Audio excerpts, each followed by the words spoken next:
Mateus capítulo 26. A conspiração contra Jesus. Tendo dito essas coisas, disse Jesus aos seus discípulos: Como vocês sabem, estamos a 2 dias da Páscoa e o Filho do Homem será entregue para ser crucificado. Naquela ocasião, os chefes dos sacerdotes e os líderes religiosos do povo se reuniram no palácio do sumo sacerdote, cujo nome era Caifás, e juntos planejaram prender Jesus à traição e matá-lo. Mas diziam: não durante a festa, para que não haja tumulto entre o povo. Jesus é ungido em Betânia. Estando Jesus em Betânia, na casa de Simão, o leproso, aproximou-se dele uma mulher, com um frasco de alabastro, contendo um perfume muito caro. Ela o derramou sobre a cabeça de Jesus quando ele se encontrava reclinado à mesa. Os discípulos, ao verem isso, ficaram indignados e perguntaram: por que este desperdício? Este perfume poderia ser vendido por alto preço e o dinheiro dado aos pobres. Percebendo isso, Jesus lhe disse: por que vocês estão perturbando essa mulher? Ela praticou uma boa ação para comigo? Pois os pobres vocês sempre terão consigo, mas a mim vocês nem sempre terão. Quando derramou este perfume sobre o meu corpo, ela o fez a fim de me preparar para o sepultamento. Eu lhes asseguro que em qualquer lugar do mundo inteiro onde este evangelho for anunciado, também o que ela fez será contado em sua memória. A conspiração. Então um dos 12, chamado Judas Iscariotes, dirigiu-se ao chefe dos sacerdotes e lhes perguntou: o que me darão se eu o entregar a vocês? E lhe fixaram o preço, 30 moedas de prata. Desse momento em diante, Judas passou a procurar uma oportunidade para entregá-lo. A ceia do Senhor. No primeiro dia da festa dos pães sem fermento, os discípulos dirigiram-se a Jesus e lhe perguntaram: onde queres que preparemos a refeição da Páscoa? Ele respondeu dizendo que entrassem na cidade, procurassem um certo homem e lhe dissessem: o mestre diz, o meu tempo está próximo. Vou celebrar Páscoa com meus discípulos em sua casa. Os discípulos fizeram como Jesus os havia instruído e prepararam a Páscoa. Ao anoitecer, Jesus estava reclinado à mesa com os 12, e enquanto estavam comendo, ele disse: digo-lhes que certamente um de vocês me trairá. Eles ficaram muito tristes e começaram a dizer-lhes, um após outro: com certeza, não sou eu, Senhor. Afirmou Jesus: aquele que comeu comigo do mesmo prato há de me trair. O Filho do Homem vai, como está escrito a seu respeito. Mas ai daquele que traiu o Filho do Homem. Melhor lhe seria não haver nascido. Então Judas, que havia de traí-lo, disse: com certeza, não sou eu, mestre.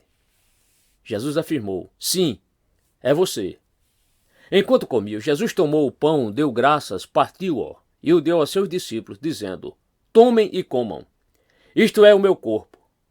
Em seguida tomou o cálice, deu graças e o ofereceu aos discípulos, dizendo: bebam dele todos vocês. Isto é o meu sangue da aliança, que é derramado em favor de muitos para perdão de pecados. Eu lhes digo que, de agora em diante, não beberei deste fruto da videira até aquele dia em que beberei o vinho novo com vocês no reino de meu Pai. Depois de terem cantado o hino, saíram para o Monte das Oliveiras. Jesus prediz que Pedro o negará. Então Jesus lhe disse: ainda esta noite, todos vocês me abandonarão, pois está escrito: ferirei o pastor e as ovelhas do rebanho serão dispersas. Mas, depois de ressuscitar, irei adiante de vocês para Galiléia. Pedro respondeu: ainda que todos te abandonem, eu nunca te abandonarei.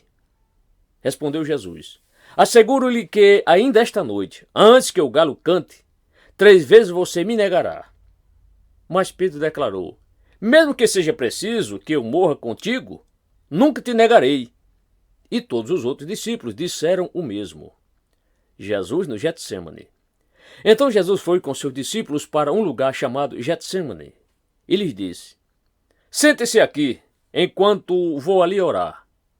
Levando consigo Pedro e os 2 filhos de Zebedeu, começou a entristecer-se e a angustiar-se. Disse-lhes então: A minha alma está profundamente triste, numa tristeza mortal. Fiquem aqui e vigiem comigo. Indo um pouco mais adiante, prostrou-se com o rosto em terra e orou: Meu pai, se for possível, afasta de mim este cálice. Contudo, não seja como eu quero, mas sim como tu queres. Depois voltou a seus discípulos e os encontrou dormindo. Vocês não puderam vigiar comigo nem por uma hora? Perguntou ele a Pedro. Vigiem e orem, para que não caia em tentação. O espírito está pronto, mas a carne é fraca.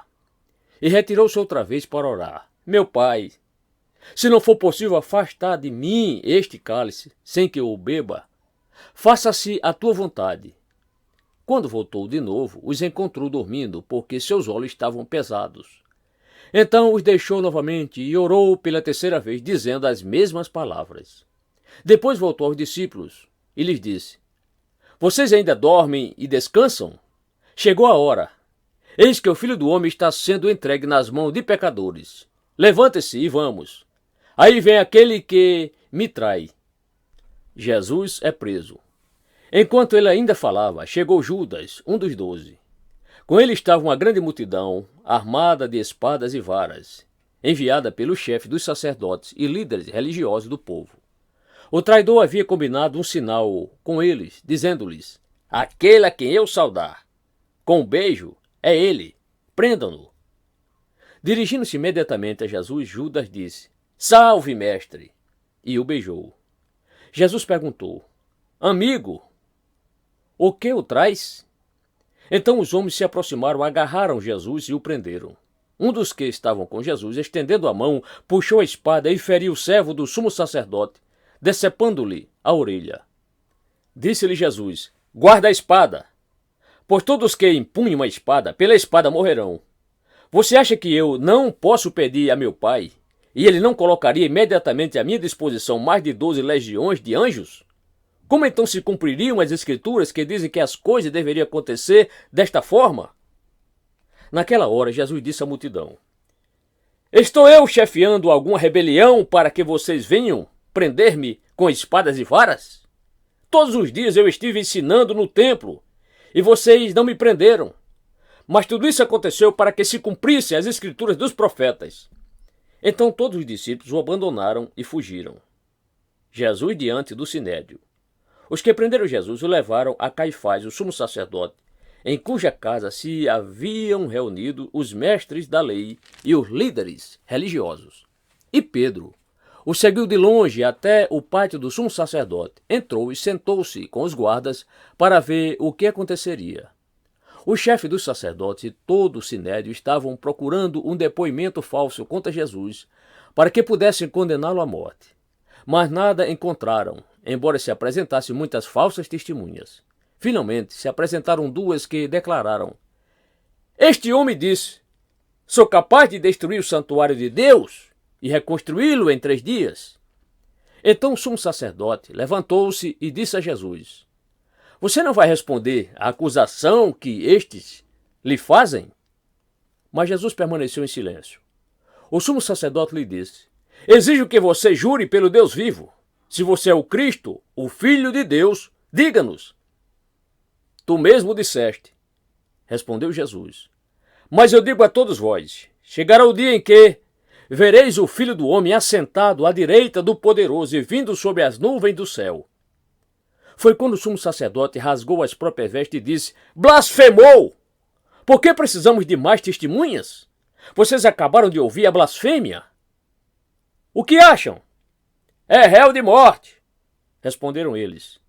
Então alguns lhe cuspiram no rosto e lhe deram murros, outros lhe davam tapas e diziam: Profetize-nos, Cristo. Quem foi que te bateu? Pedro nega Jesus. Pedro estava sentado no pátio e uma criada, aproximando-se dele, disse: Você também estava com Jesus, o Galileu. Mas ele o negou diante de todos, dizendo: Não sei do que você está falando. Depois saiu em direção à porta, onde outra criada o viu e disse aos que estavam ali: Este homem estava com Jesus, o Nazareno. E ele, jurando, o negou outra vez: Não conheço este homem. Pouco tempo depois, os que estavam por ali chegaram a Pedro e disseram: Certamente você é um deles, O seu modo de falar o denuncia. Aí ele começou a se amaldiçoar e a jurar: não conheço esse homem. Imediatamente, um galo cantou. Então Pedro se lembrou da palavra que Jesus tinha dito: antes que o galo cante, você me negará 3 vezes. E, saindo dali, chorou amargamente.